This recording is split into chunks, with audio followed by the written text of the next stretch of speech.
अस्सलामुअलैकुम नाजरीन, मैं हूँ रामीन सैयद और आप देख रहे हैं प्रोग्राम राज़ो नियाज़ ओरिया मकबूल जान और जफ़र हिलाली के साथ।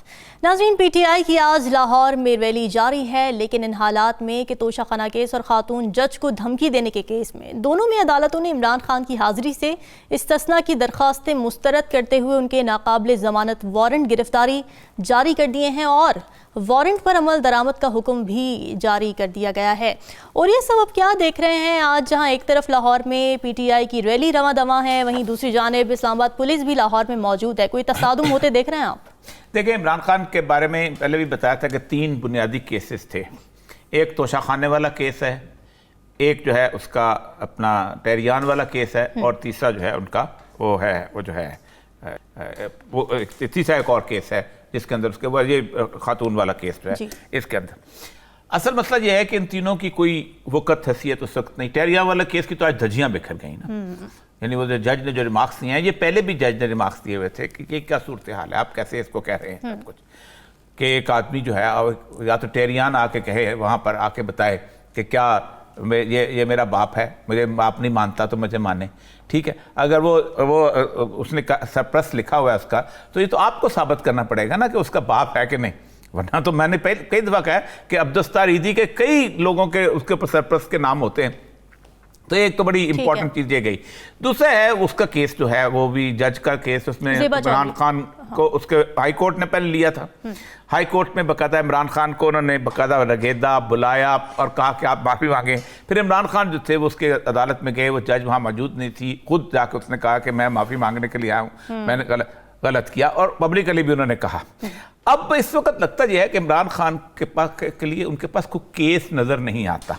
अच्छा। वो सिर्फ एक अपनी अना पूरी करने के लिए, उसको ह्यूमिलेट करने के लिए वो समझते हैं कि इसको इमरान खान को हम गिरफ्तार करें, या शायद जो लोग कहते हैं कि किसी के साथ किए गए वादे पूरे हो रहे हैं। अच्छा। मैं उसके ऊपर क्यों ज़्यादा पता, मुझे तो वादे का नहीं पता, लेकिन लोग जो खबर चलाते हैं वो ये है। लेकिन असल मसला बुनियादी तौर पर यह है जो मैं यहाँ बताना चाहता हूँ कि 1977 में जुल्फ़िकार अली भुट्टो जो था वो कम उरूज पे इतना नहीं था। अब जुल्फ़िकार अली भुट्टो ने सोचा कि मैं इलेक्शन जीत जाऊं, और लोगों ने कहा, हम जैसे ब्यूरोक्रेट ने कहा, वो जी आपको इलेक्शन लड़ने की क्या जरूरत है, आप कैंपेन चलाइएगा और आप तो बिला मुकाबला में जितवा देते हैं। हाँ। तो उन्होंने किया ये। खालिद खरल साहब होते थे डिप्टी कमिश्नर थे वहाँ लाड़काना के, वो बाद में एमएनए शमएनए भी बने हैं, बड़े कमाल की चीज़ होते थे। उन्होंने कहा भुट्टो साहब आपको लाड़काना से जितवा देते हैं। फिर सारे वज़राए आला ने कहा कि अगर भुट्टो हो गया तो हम भी हो जाएं, हम क्यों जाएं कैंपेन के अंदर। फिर चारों वज़राए आला भी हो गए, फिर और वजीर भी हो गए। इससे पहले दिन इलेक्शन हो गए मशकूक, ठीक। उसके बाद जब इलेक्शन लड़ा गया, इसी तरह की सूरत हाल थी। आधे बंदे जेल में थे, आधे बंदे बाहर थे, फलां ये था वो था, सब कुछ होता रहा। आप सोचें कि 77 के इलेक्शन जो थे एग्जैक्टली इस वक्त के मुकाबले में सिर्फ 10% खराबी थी। अच्छा। लेकिन 11 मार्च को, जिस दिन पहला इलेक्शन हुआ है कौमी असेंबली का, तो उस दिन शाम को जब रिजल्ट आना शुरू हुए हैं, तो आप सोचें कराची में पीएनए जीत गया था, पीपल्स पार्टी हार गई थी, लेकिन लोगों ने पूरे पाकिस्तान में उसको रिजेक्ट कर दिया, और ऐसी मूवमेंट चली कि ज़ियाउल हक जो है वो आया, और उसके बाद भुट्टो साहब फांसी पे चढ़ गए। आज इस वक्त जो रैली इमरान खान की निकली है, ऐसे लग रहा था जुलूस निकल रहा है। मतलब चारों तरफ कंटेनर लगे हुए हैं, ना मोटरसाइकिल वाला आ सकता है, ना गाड़ी वाला आ सकता है, पैदल आप उसके साथ। उसके बावजूद इतनी बड़ी रैली निकाल, अकल के अंदो, तुम्हें नहीं पता कि उसकी पॉपुलैरिटी क्या है, तुम करना क्या चाहते हो। इसका मतलब यह है कि तुम ये साबित करना चाहते हो कि इमरान खान को चूंकि हमने कांटा लगा दिया है, और इसलिए अब हम उसको नहीं आगे अपना उसको नहीं आने देंगे। यही भुट्टो ने किया था कि पीएनए का हमने कांटा लगा दिया है। अब बंदूक किसके कंधे पे चल रही है? केयर टेकर गवर्नमेंट के। केयर टेकर गवर्नमेंट में एक वतीर इत्तला था, वो भी बोल रहे हैं, फला भी बोल रहे हैं। सर अब देखे ना, ये जो जिले शाह वाला केस है, केयर टेकर चीफ मिनिस्टर को आ रहे नहीं चाहिए। Let the IG face the music, right, ठीक है। आईजी आके बताता फिरता।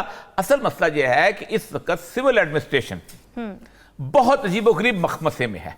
सिविल एडमिनिस्ट्रेशन बहुत सारी बातें जो वो नहीं करना चाहती। अच्छा, रेंजर्स को बुलाया गया। अब रेंजर्स का मसला यह है कि रेंजर्स के पास तो एक हथियार था, गोली चलाने का। तो क्या आप गोली चलाएंगे? अगर आप गोली चला दी तो उसको गोली चलाने को संभालेगा कौन? ठीक है, 10,000 हथियार है ना पुलिस के पास, अब ये है वो है फला है, अब तो खैर बहुत सारे आ गए एंटी राइट इक्विपमेंट, लेकिन रेंजर्स के पास तो एंटी राइट इक्विपमेंट नहीं होता। हाँ। क्या करेंगे? अब रैली को 5:30 बजे तक वापस खत्म करो, ये कभी होता है? उसके मुकाबले में आप पूरे सारे पाकिस्तान के टीवी चैनल जो है मरीम नवाज को दिखा रहे हैं। क्या होगा? 22 करोड़ अवाम ये पहले से तय कर लेंगे दिमाग के अंदर कि अगर इमरान खान को 5 वोट भी कम मिले तो ये धांधली से मिलेंगे। अब अगर कोई नवाज शरीफ का या पीडीएम का कोई बंदा जीतता भी है तो अवाम नहीं मानेगी, और वही कैफियत होगी जो 1977 में थी। बिल्कुल ठीक है। हिलाली साहब, औरिया साहब ने सिविल एडमिनिस्ट्रेशन की बात की है। हमने देखा कि दफ़ा 144 लगा दी गई कल भी, फिर 8 मार्च को भी हमने यही सूरत हाल देखी थी, और पीटीआई ये कहती रही कि जी सेलेक्टिव है, मेरिट पर नहीं है, क्योंकि जो लाहौर में बाकी एक्टिविटीज़ हो रही थी, मैराथन भी हो रही थी, फिर PSL को जवाब बनाया जा रहा था तो वो तो हो रही थी, लेकिन सिर्फ सियासी एक्टिविटी पर पाबंदी लगाई गई, सेलेक्टिव 144 लगाई गई। आप क्या समझते हैं, तासुब नजर आ रहा था? देखिए, सिविल एडमिनिस्ट्रेशन जो होता है, औरिया साहब ने जो डिस्क्राइब किया था भुट्टो का ज़माना, वो बिल्कुल सही कहा था खरल के बारे में, कि खरल तो अपना नंबर बनाना चाहते थे ना, तो उन्होंने जाके भुट्टो साहब को कहा कि ये है कैसे सकता कि फखरे एशिया आपके तरह एक आदमी आपके खिलाफ कोई खड़ा हो, ये तो एक इंसल्ट है, ये होना नहीं चाहिए, he has no chance in hell. और बिल्कुल सही, वो जीतता तो नहीं था, मगर अपने नंबर बनाने के लिए उन्होंने जाके इनको कहा कि इसको किडनैप करो और रास्ते से हटा दिया। उसके बाद इसमें थोड़ा सा मेरा इंटरप्रिटेशन में फर्क है, उसके बाद दूसरे कैंडिडेट्स जो थे, नहीं, वो एडमिनिस्ट्रेशन जो थे, अफसर जो थे, कहने लगे भाई इसको तो डबल प्रमोशन मिल जाएगा, इसको खुदा ने क्या होगा क्या, तो हम भी अपना नंबर बनाएं। तो उन्होंने भी कहा कि क्या जरूरत है, और उसके बाद द इम्प्रेशन चले गया, इसलिए कि हम टीवी पे बैठ के उसको देख रहे थे, इम्प्रेशन चले गया कि ये जो पूरा इलेक्शन है ये रिग्ड है, ये जो सिविल एडमिनिस्ट्रेशन है उन्होंने ये सब हरकत की है, लिहाजा उसका मॉरल वैल्यू। भुट्टो फिर भी जीतता। मैं कहता हूं फेयर इलेक्शंस भी अगर होते, he would have one easily, कोई जरूरत नहीं थी करने का। अब ये फर्क है, इधर अगर फेयर इलेक्शंस हो तो फिर सब लोग जानते हैं कि इमरान खान जीतेगा, बल्कि अब लोग कह रहे हैं कि it will be more than 2/3। वो भुट्टो के जमाने में उस वक्त वैसा नहीं था, उसके सीट पे बेशक था, मगर it was not like that. अब तो और भी ये है, क्लियर है कि if elections were free and fair then no question के कौन जीतता, मगर इलेक्शंस कैसे कंडक्ट होंगे। अब देखिए, साइड रोड्स आज ब्लॉक्ड ऑफ थे, कैनन पहुंच गया था, टीयर गैस रेडी था, सब लोग तैयार थे, जितने, ये तो ऐसा लग रहा था कि दे वर स्पॉइलिंग, वो कहते हैं अंग्रेजी में, दे स्पॉइलिंग फॉर अ फाइट। और अगर फाइट होता तो वो बेचारे जो लोग फंसे हुए थे, साइड स्ट्रीट्स ब्लॉक्ड, एक जगह लाइंड विद कंटेनर्स, उनका बुरा हाल होता। तो बड़ी अच्छी बात है कि it has passed of peacefully. Right. अब बात असल ये है कि इसका अल्टीमेटली क्या होगा, आई डोंट नो। तो मेरे अपने ख्याल में कि अब इलेक्शंस का मत शुरू हो गया है, कैजुअलिटीज अगर ज्यादा, जो भी ये हो, अगर डेथ्स हो, कैजुअलिटीज हो, फाइटिंग हो, मैं कहता हूं it will only redound to the benefit of Imran Khan. ये मत सोचिए कि दबा के अगर आप इलेक्शंस का नतीजा निकला है कि आपका मॉरल सपोर्ट ज्यादा बढ़ जाएगा। Not at all, the contrary. जो भी काउंट है, नोबडी विल बिलीव इट। और जब when an election loses it's moral content, जब लोग कहते हैं ये फिक्स था, ये धांधली का, जैसे होता रहा है, 10 इलेक्शंस हुए हैं, 10 धांधली से हुए, फिर वो आदमी और वो लीडर्स की वो इज्जत नहीं रहती। बिल्कुल ठीक है।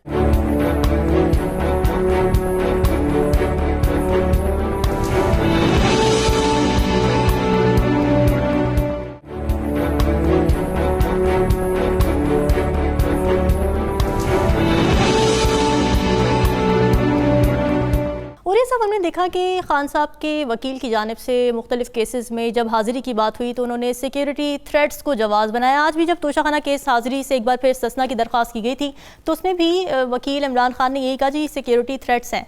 तो साथ साथ रैली भी चल रही है आज लाहौर में, तो ये दोनों नैरेटिव्स के सिक्योरिटी थ्रेट है भी लेकिन हम इलेक्शन कैंपेन भी चला रहे हैं लेकिन हम हाजिर भी नहीं हो सकते कोर्ट्स के अंदर, ये कैसे चलेंगे साथ? देखिए, अगर तो आप पैरेलल चलाए ना लॉ को तो फिर तो ठीक है, फिर तो आप कहेंगे जी कि आप जो है उसके बाद लोगों को यकीन आ जाए। आप एक आदमी को पाकिस्तान से भेजते हैं एक आदमी की जमानत के ऊपर के 4 महीने के बाद आ जाएगा, वो आदमी प्राइम मिनिस्टर है आपका, आपने उसको एक दिन भी नहीं बुलाया कि हम तुम्हारी बेल जो है बेल बॉन्ड कैंसिल करते हैं और तुम फौरन मियां नवाज शरीफ को हाजिर करो, नहीं किया ना आपने। बिल्कुल 3-4 साल से वो बाहर है, बाहर से बैठ के वो गुफ्तगू भी कर रहे हैं।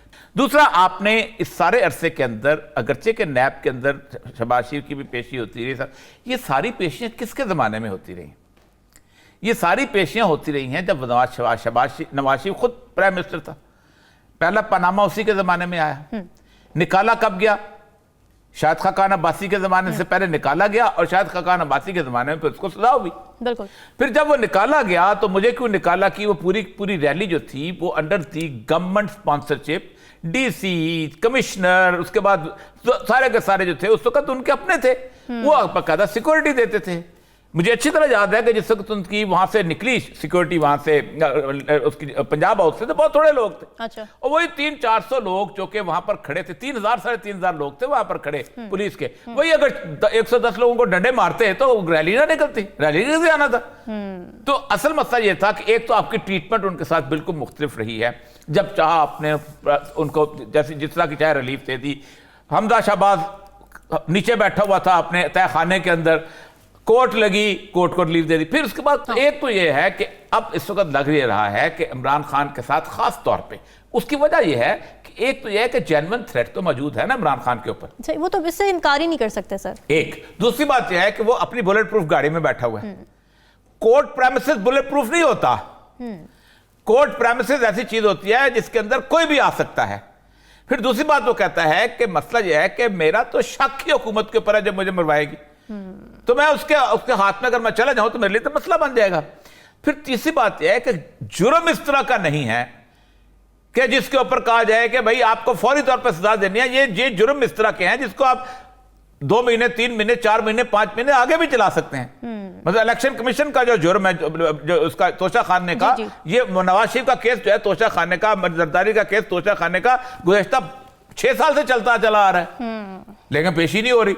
फिर उसके बाद कंटेम्प्ट ऑफ कोर्ट जो छोटा सा केस है, ये हमें पता है कंटेम्प्ट ऑफ कोर्ट के केसेस 6-6 साल चलते रहते हैं, लेकिन हमने उसको इलेक्शन से पहले जेल डालना है, उसको सजा देनी है, ये है हमारा मसला। लेकिन एक बात याद रखें, इसके रिजल्ट पब्लिक के नजरों में जो निकलेंगे वो बहुत खौफनाक होंगे। आप किसी भी किस्म का इलेक्शन करवाएंगे, आपके लोग पब्लिक में नहीं जा सकेंगे। आपको पता है कोई बंदा पब्लिक रैली नहीं कर रहा, क्या कर रही है मरीन नवाज? वर्कर्स कन्वेंशन कर रही है। जी बिल्कुल। क्यों नहीं कर रही? उसको पता है कि पब्लिक में जाना कितना मुश्किल हो गया उसके लिए, सबके लिए मुश्किल हो जाएगा कुछ अरसे के बाद अगर आपने यही चीज रखी। फिर ये नहीं होगा कि एक आदमी को आप जेल में डालें, क्योंकि एक बात बताऊं आपको, नवाज शरीफ की पॉपुलैरिटी का लेवल हमने 1999 में भी देखा हुआ है। 4 बंदे नहीं निकलते थे। जब जियो R1 में उन्होंने कुलसूम नवाज की गाड़ी को उठाया है तो अकेली थी बेचारी, बिल्कुल कोई नहीं था। एक जावेद अशरफ का जब बेचारा भाई जो था, डॉक्टर जो था, वो बेचारा जब मारा गया है बर्नर्स रोड के सामने माल रोड पे, उसके बाद खत्म हो गया था। पीपल्स पार्टी भी थ्रू आउट ज़ियाउल हक के दौर में, सिवाय एक छोटी सी MRD मूवमेंट के, वो केक काट के अपनी बर्थडे मनाते होते थे पार्टी की सालाना, नहीं निकलते होते थे। भुट्टो के साथ अगर इतने 10% लोग भी होते जितने इस वक्त इमरान खान के साथ है तो भुट्टो को कभी फांसी ना होती। तो आप तो एक बंदे को गिरफ्तार कर रहे हैं और उसके बाद आप समझते हैं कि पब्लिक जो है वो खामोश हो जाएगी। Right from Gilgit Baltistan to Balochistan के गवादर तक वाहिद लीडर है जिसकी 4 सूबों के अंदर एक्सेस है, 4 सूबों में उससे मोहब्बत करने वाले लोग हैं, 4 सूबों में उसके लिए लोग निकल सकते हैं बाहर। बिल्कुल जी, ठीक है नाजरीन, डिस्कशन का सिलसिला जारी है, ब्रेक का, स्टे विद अस।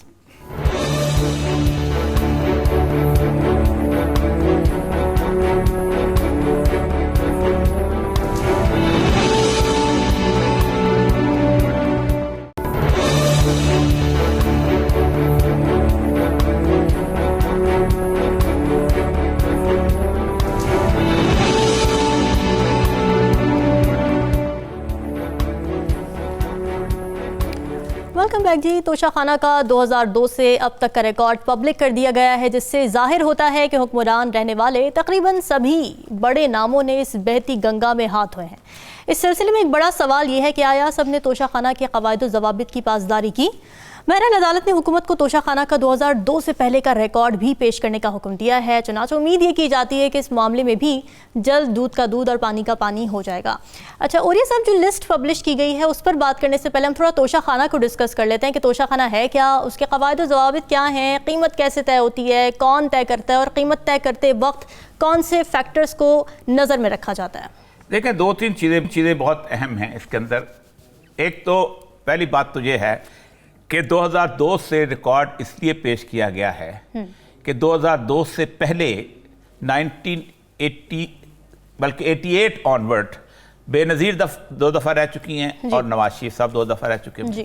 और इस दोनों दफ़ा जाहिर बात है खासा जो है लोगों ने उसमें अपने तोशाखाने में चीज़ें ली थी और वो उनका तादाद बहुत ज़्यादा हो जाती। खैर अल्लाह का शुक्र है कि मेहर लाली साहब बच गए इस मसले के अंदर। मुबारक हो आप दोनों को।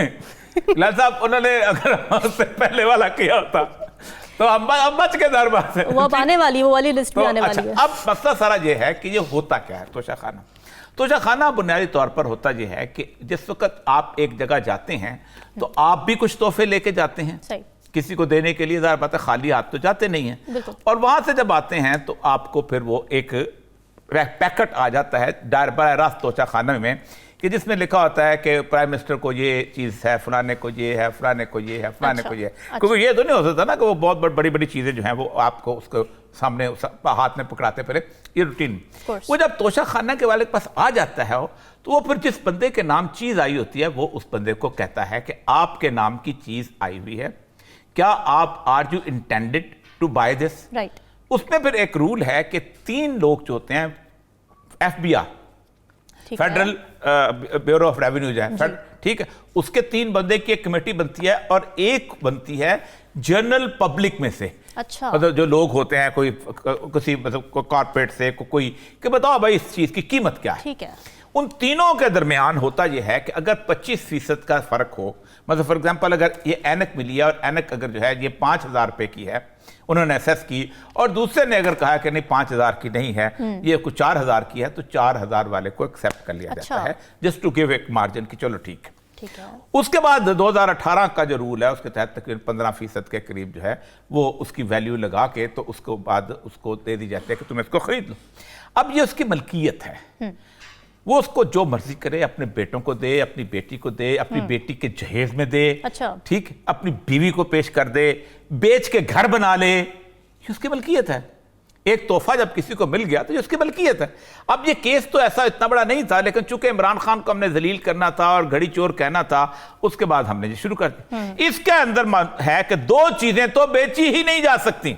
एक ये है कि अगर कहीं आप गए हैं और आप का कोई एक फॉर एग्जांपल यहां से कोई एंटीक, वो अगर उसने कहा कि आपका मुजस्समा पेश कर देते हैं आपको, या वहां का कोई मुजस्समा उन्होंने दे दिया एंटीक क्या उठा के, उन्होंने कहा जी ये बंदा जो है ये बड़ा आर्कियोलॉजी का बड़ा वो है तो इसको दे दिया जाए, तो वो आप नहीं बेच सकते, वो उसको म्यूजियम में देना पड़ेगा। अच्छा, या कोई आपको उसके बाद कायदे आज़म का कोई खत पड़ा हुआ है तो उसको पेश कर देता है तो वो भी म्यूजियम में जाएगा, वो पब्लिक प्रॉपर्टी नहीं, प्रॉपर्टी आम आदमी को दे। दूसरा, गाड़ी नहीं किसी को दे सकते, गाड़ी डिविजिबल पूल में चली जाएगी।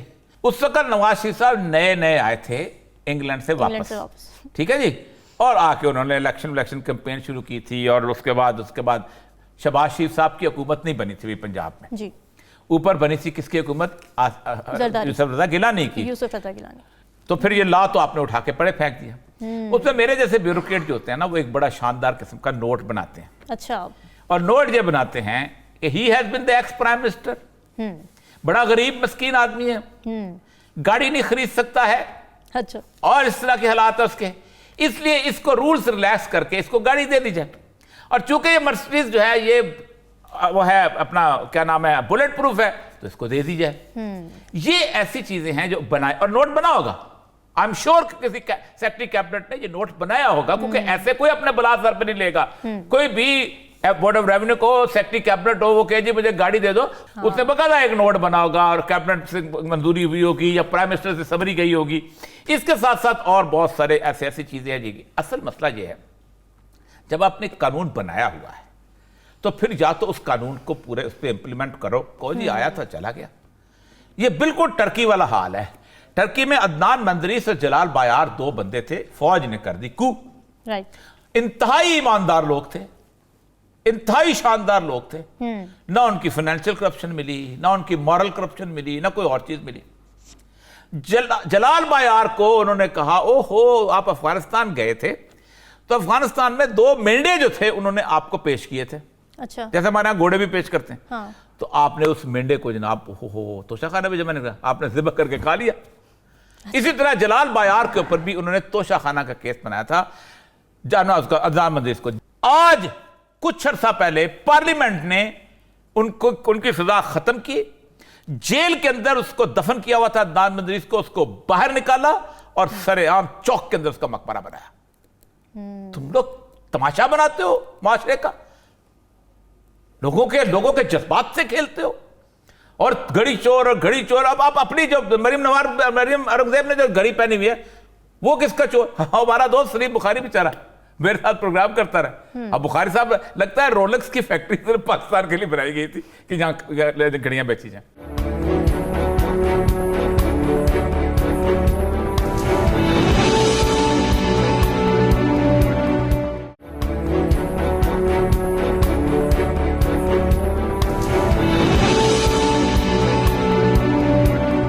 हिलाली साहब, आपको क्या लगता है, पब्लिक तो हो गई है ये लिस्ट, आपको लगता है तहकीकात होंगी और जिन लोगों ने खिलाफ वर्जियाँ की हैं जो कि इस लिस्ट में एविडेंट है उनको कोई सजाएं भी होंगी, कोई पूछेगा उनसे जाके? देखिए, दो तीन बातें जल्दी से मैं आपको बता दूं किस तरीके से चालाकी हम करते हैं। वो लोग जिनको तोहफा मिला है, जो तोहफा लेना चाहते हैं मगर शायद उनके पास पैसे ना हो इतना जितना वो तोहफा के लिए। अब मिसाल का मैं अपना मिसाल दूंगा। हाँ। मुझे एक घड़ी मिली थी बहरीन के रूलर से। अच्छा। तो जब मेरे स्टाफ मेंबर ने आके कहा था आपको घड़ी मिली है, मुझे वाकई honestly I didn't even know के घड़ी मिली है। उन्होंने कहा आपको घड़ी मिली है। मैंने कहा कौन सी? उसने बताया महंगी घड़ी थी। मैंने कहा उसका कीमत क्या है? तो उन्होंने कहा कि हम अभी जाके वो पूछते हैं। इन्होंने कहा अभी औरिया साहब ने कि 3 मेंबर्स का ये वो। There's no need for 3 members. ये मैन्युफैक्चरर होता है, उसका ऑफिशियल लिस्ट प्राइस है, उससे आप जाके पूछें आपने घड़ी बनाई है, ये मेक है, ये ईयर है, इसका प्राइस क्या है? अच्छा, मगर जब मैंने ये पूछा तो उन्होंने कहा 1 लाख ऐसा कुछ कहा। तो मैंने कहा ये बहुत महंगा है मेरे लिए, मैं तो नहीं ले सकता। तो फिर मेरा जो सेक्रेटरी था, माने कि मेरा जो असिस्टेंट स्टाफ ऑफिसर था, उसने सोचा इनको खुश करें, तो कहने लगा सर नहीं, ये तो बात नहीं है, वो असेस कर रहा है 1 लाख पे, आप देखें पहले तो हम उसे पूछेंगे ये होलसेल प्राइस है कि रिटेल प्राइस। अच्छा। उस पे जब जाके फिर मैं उसने पूछा कि फिर बाकी 3 दिन बाद आके कह दिया आपकी घड़ी सस्ती हो गई है कुछ 20,000 रुपया। मैंने कहा कैसे? उसने कहा ये हो गया। तो फिर कहने लगा, मैंने कहा फिर भी मैं नहीं दे सकता, 80,000 हो गया था, 75,000 हो गया। मेरा तनख्वाह उस वक्त एज फेडरल सेक्रेटरी कोई 18,000 था। तो मैंने कहा अभी भी नहीं दे सकता। तो फिर उसने कहा कि अच्छा सर मैं फिर देखता हूँ। वो वापस गया उधर, तो कहने लगा ये एक्सचेंज रेट कौन सा था जो आपने इस्तेमाल किया है to come to this assessment? अच्छा। उधर उन्होंने उसका कुछ कम कर दिया है। उसके बाद मैंने कहा अभी भी ये 60,000 हो गया, मैं फिर भी नहीं दे सकता। वो कहने लगा फिर साहब ऐसे कर, मैं जाके फिर देखता हूँ। उधर जाके कहा वो कैबिनेट डिवीजन के बेचारे लोगों को ये घड़ी तो डैमेज्ड है। अच्छा। इस पे तो निशान है, ये तुमने किस किस्म की घड़ी दे रहे हो? उन्होंने कहा जी जो हमें मिला हम दे रहे हैं। उसने कहा इसकी अब कीमत कम करो। अच्छा। उन्होंने जी करते करते आप यकीन करें कि मैंने अपने भाई से पैसे लेके 25-30 हजार के लिए वो घड़ी ली है। अच्छा। कहने की बात ये है कि एक तरीका ये होता है, अगर आपका ना वो घड़ी मेरे पास अभी तक है बाय द वे। और मैं कभी अब जब मैं तो कहता हूँ इट्स वेरी सिंपल। अगर इमरान खान साहब को एक घड़ी मिलती, किसी को भी एक घड़ी मिलती है, आप कहते हैं बताओ, उसे बताते हैं कि मैन्युफैक्चरर्स प्राइस क्या है, वो कहता है 10 लाख। कहता है अच्छा तो ये एक तोहफा में मिला है 10 लाख, इसकी कोई सिग्निफिकेंस है, हिस्टोरिकल सिग्निफिकेंस है, लेट्स गो एंड आस्क कितने को बिकेगा ये। तो कोई जाके कहता है 20 लाख के लिए बिक जाएगा सर, तो कहता है अच्छा 20 लाख के लिए शायद उनको डिप्लोमेटिक डिस्काउंट दिया है 10% और ये वो, वेरी गुड, तो ऐसे करो कि 20 लाख उससे लो, जाके इसका जो 20% या 50% जो भी है वो डिपॉजिट करो और ये घड़ी उसको दे दो।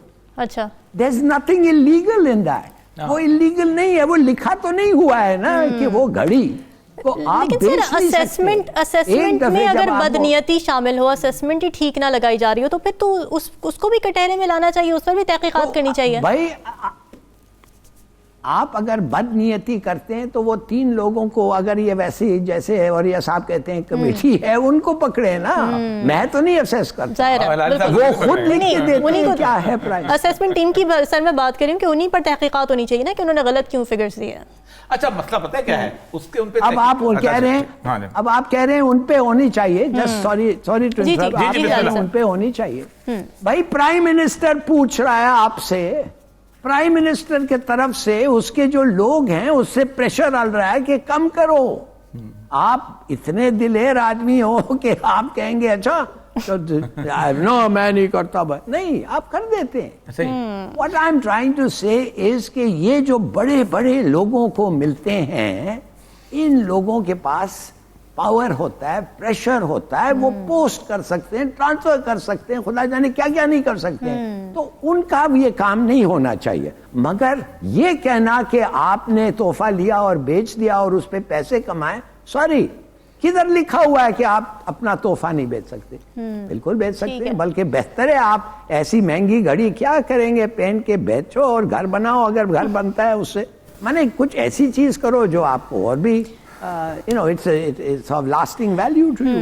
तो मेरे ख्याल में ये खामखा इसको मगर जी। अब मूडी जो करता है, मूडी की तो कोई बात नहीं है जो मुझे अच्छी लगती है, मगर ये जो मूडी करता था कि हर चीज को डिक्लेयर करके तोशाखाना में देख के और under law it had to be auction, इसके माने कि बिडिंग होगा पब्लिक। सिंपल आंसर, जो मिलता है जो भी हो आप ऑक्शन करवाएं 3 दफे साल में और जो बिड करता है उसको दे दें, बात खत्म।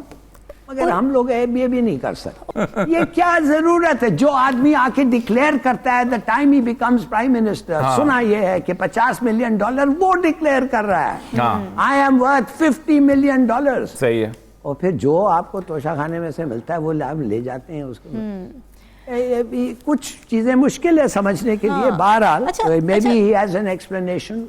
बिल्कुल। और ये सब कोई भी मुल्क किसी दूसरे मुल्क की हुकूमत या उहदेदार को जो तोहफा देता है वो दरअसल उस रियासत के लिए होता है, तो क्या उसूली तौर पर वो तोहफा आवाम का नहीं होना चाहिए, ताकि जब ज़लज़ला या सैलाब या कोई कुदरती आफत नाजिल हो तो उन तोहफों को फरोख्त करके मुतासरीन की मदद की जा सके, ना कि हुक्मरान उन्हें अपने घरों में सजा लें? इतना ज्यादा होते नहीं है, पहली बात तो ये है। और ये तोहफे भी जो है ना, ये गल्फ स्टेट्स के अंदर, जैसे बहरीन के रूलर ने दिया, या इनको आदत है अच्छी अच्छी महंगी महंगी चीजें। आप जाए मलका बरतानिया को मिलने के लिए, या प्राइम मिनिस्टर जो है उसका इस वक्त जो भी है उस वक्त वहां पर इंग्लैंड को उससे मिलने गया, मजाल आप वो एक छोटा सा ऐसे सोवेनियर सब पकड़ा देंगे, आप भी उसको सोवेनियर दे देंगे। ईरान जैसे मुल्क में नहीं देते, हम तो ईरान में नहीं देते वो लोग।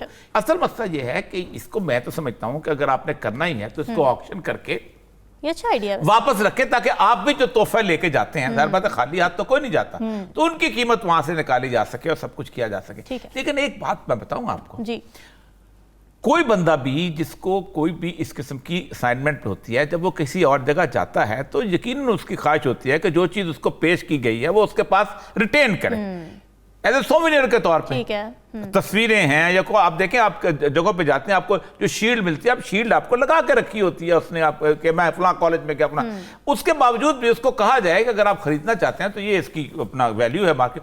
मसला सारा यह है कि डाका मारने की आदतों की भी है। ये तो कहते हैं भाई मैं पूरी देना चाहता हूं, आपकी इज्जत बढ़ती, लेकिन मसला तो सारा यह है कि यहां तो छोटी छोटी चीजें भी आपको बताया, वो क्या स्ट्रॉबेरी की अनानास का डब्बा जो है पसंद है वो ले लिया सारा कुछ। मुझे अच्छी तरह याद है कि अब मैं वो ईरान से मैं पता नहीं आया था, गवर्नर से मिलके जब वो बॉर्डर मीटिंग होती तो उन्होंने हमें वो ईरानी के एक क्रेड दे दिया था उसका अपना वो क्या होता है। अब ये पेरिशेबल आइटम है उसमें नहीं होती, पेरिशेबल आइटम जो होते हैं फिर यूज होती है। वैसे भी 30,000 से कम वाली चीजें होती हैं वो आप फ्री ले सकते हैं, ये भी रूल है। अब मैं आपको जी, एक और हिलाल चीज बताता हूँ। एक जमाने में जब बीबी के साथ मैं काम करता था तो वो हंटिंग एरियाज की परमिशन हाँ। दी जाती थी। Trophy hunting. और अच्छा। मेरा काम था कि हंटिंग एरियाज का परमिशन दिया जाए और वो परमिशन बाद में प्राइम मिनिस्टर भी अप्रूव करती थी। तो जो अरब आता था मेरे पास और नॉन अरब जो भी है, जिसको भी शिकार करने का शौक था, हमारे से परमिशन देता था, वो चले जाता था। अच्छा। एक दिन लिबियन आया मेरे पास, लिबिया का, और मेरे आगे आके गाड़ी की चाबी रख दी। अच्छा। तो मैंने कहा ये क्या है? कहता है थैंक यू वेरी मच, आप बहुत कोऑपरेट करते हैं, तो हमारा एक छोटा सा टोकन ऑफ अप्रिसिएशन। मैंने कहा फॉर व्हाट? कहता है कि आप वो हंटिंग एरिया जो आप देते हैं वो, तो इसके लिए। मैंने कहा वो गाड़ी किधर खड़ी हुई है? कहता है बाहर। मैंने कहा outside the prime minister secretariat तुम्हारी गाड़ी खड़ी हुई है, जिसकी चाबी तुम मेरे डेस्क पे आके रखते हो और कहते हो कि ये तुम्हारे लिए तोहफा है। मैंने कहा तुम मुझे दुश्मन हो, तुम मुझे नौकरी से निकालना चाहते हो? कहते क्या बात कर रहे हो सर? मैंने कहा यही कर रहे हो तुम, take it away immediately and never offer. देखिए ये लोगों को पता नहीं होता है, ये डिलिबरेटली नहीं करते। यूएई का रूलर था, वो कहने लगा क्या कर सकते हैं? मैंने कहा कुछ नहीं।